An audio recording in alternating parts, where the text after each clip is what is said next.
This is Akashavani Mangalore.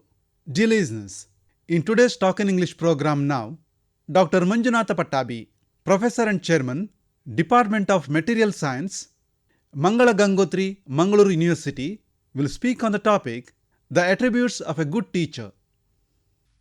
Guru Brahma, Guru Vishnu, Guru Devo Maheshwara, Guru Sakshat Parabrahma, Tasmai Shri Guruve Namaha. A teacher or a guru is the creator Brahma, Guru is the preserver Vishnu, Guru is the destroyer of evil Shiva. Guru is directly the Supreme Spirit. I offer my salutations to this Guru, Adi Shankaracharya said. Since time immemorial, teachers have been revered and had occupied a very high status in the society. Can we say the same in the present context with confidence? It is worth pondering. Somewhere at the back of our mind, there is a yearning to be a good teacher. If one worries about being a good teacher, it means that you are already a good teacher. The important point is we, the teachers, have the power to change some lives and leave a mark on them. One gets into academics or teaching profession either by choice or by chance. Even if one gets into it by chance, you should love thy profession, at least until you leave it. If you love your profession, commitment, sincerity and punctuality, the three important attributes for any profession, follow automatically. If you are a teacher, teaching should be your passion, not a fashion. Of course, it is true for any profession, but it is more important in teaching profession. Martin Luther King Jr. says, the function of education is to teach one to think intensively and to think critically. Intelligence plus character, that is the goal of true education. Teaching is a continuously evolving process. Teachers love learning, love the learners, and make the learners to love learning. If a teacher is able to encourage the kids, good portion of the job is done, as encouragement is 90% of the education. A good teacher has two important traits. 1. Love for their students. 2. Scholarship. I had believed I should treat my students like my own children. Professor Gururaj Karjagi said in one program, a teacher should love his or her students at least as much as his or her children. That was revealing to me. We should love our students more than our children. If a teacher loves his or her students, then there is no room for any biased attitude. Integrity should be an integral part of the teacher, and this is very, very important attribute of a teacher. A teacher's heart is said to be slightly larger than the average human heart, which all of us have experienced at some point of time in our lives. Unless we have the optimism to carve a great person of our students, we may not put our best efforts. One may ask, can any teacher hate a student? For what? I have known cases where teachers hate students for the students asking questions which the teacher could not answer in the class. The hurt ego of a teacher can be disastrous to the profession itself. The teacher is a lifelong learner. Once you are a teacher, you are a student throughout your life. Teacher should have the humility to accept the ignorance and have the courage to say, I don't know at the moment. One should have the sincerity to look for answer until it is found. The responsibility of keeping the curiosity of the student alive lies with the teacher.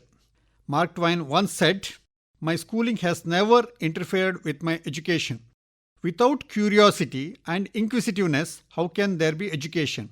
I remember a story told by a professor of statistics at Pune University. Once, when he was teaching the master's student, one kid asked him a question to which the teacher didn't know the answer. He told the class, I don't know the answer now, I will let you know by tomorrow.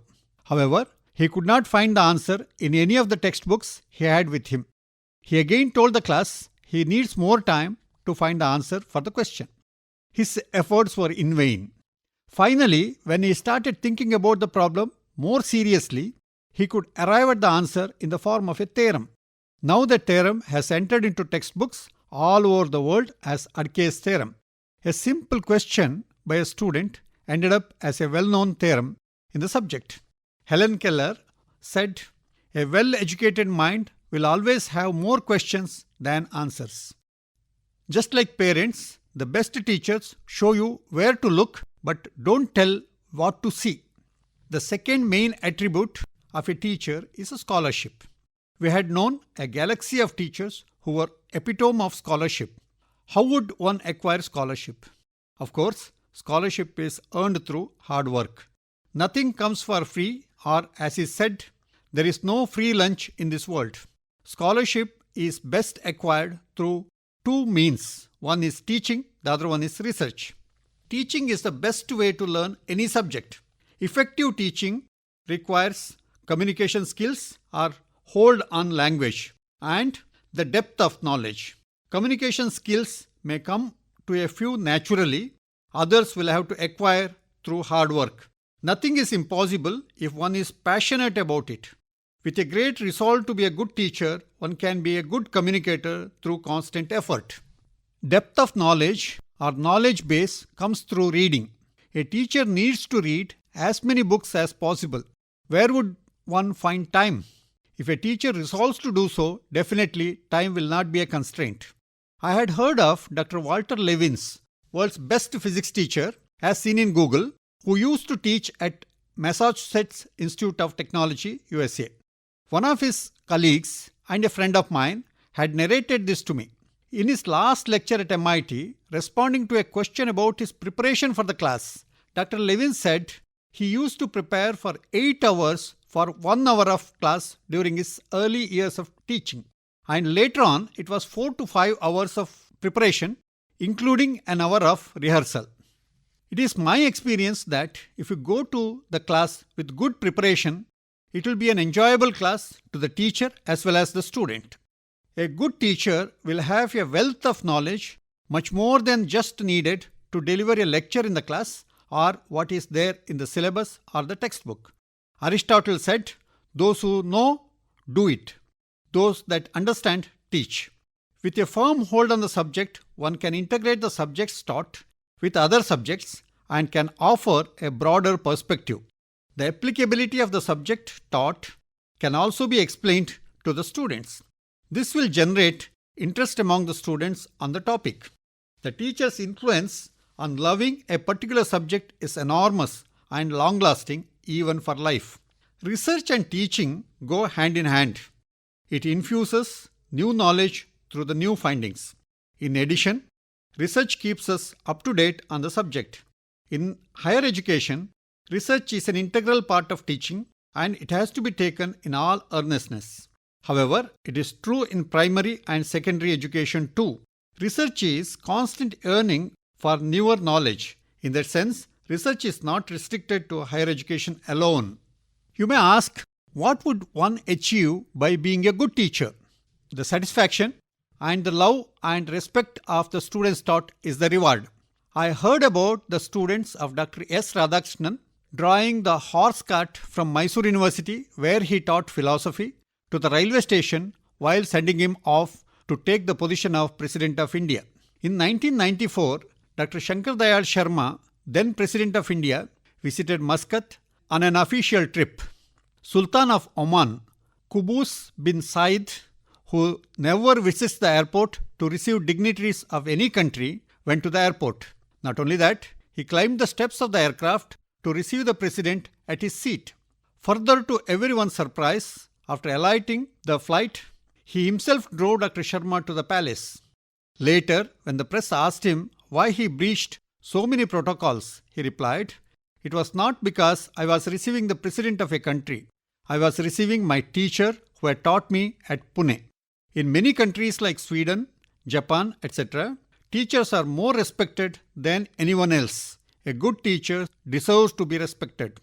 Apart from any of the recognitions, a teacher's best reward is the happiness of seeing the success of his or her students. Many a times, some of the not so promising students to do extremely well with some extra effort on them individually. Such incidents are prized moments for any teacher. To sum up, if you aspire to be a good teacher, you can be one with some efforts and dedication.